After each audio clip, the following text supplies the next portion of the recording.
新西兰是第一个与中国达成自由贸易协定的发达国家。新西兰前总理希普里出席博鳌亚洲论坛期间表示，以规则为基础的双边和多边贸易协定对于维护全球贸易体系非常重要。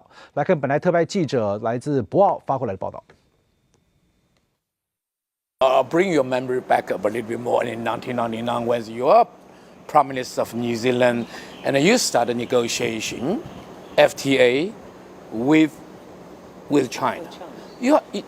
This is a significant break point for China to get the first Western nations to get an FTA. You need to remember the context. Yes. In 1999, I chaired APEC. Yeah. At that time, we were trying to get the Doha round going, the global rules system, and it was struggling. And so the Prime Minister of Singapore and I said, look, if we can't do this, why don't we do a free trade agreement and then use it as an example? Chile quickly said we want to join as well, and actually the TPP began from that. But when I had my talks with Jiang Zemin and Zhu Rongji, we suggested that we look at a study to see if New Zealand and China could formulate a free trade agreement. And it began from there. It took several years, step by step. We learnt a lot.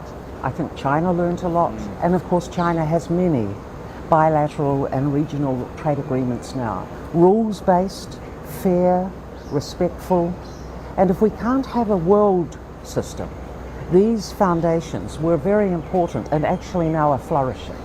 I'm excited by the RCEP, which also China and New Zealand are involved in. So rules-based, regional.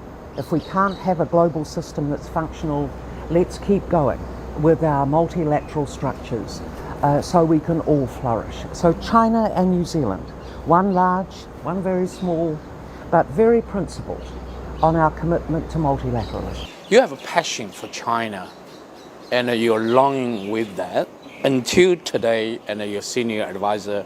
So please tell me, and what is the next step? The business community will also be very keen.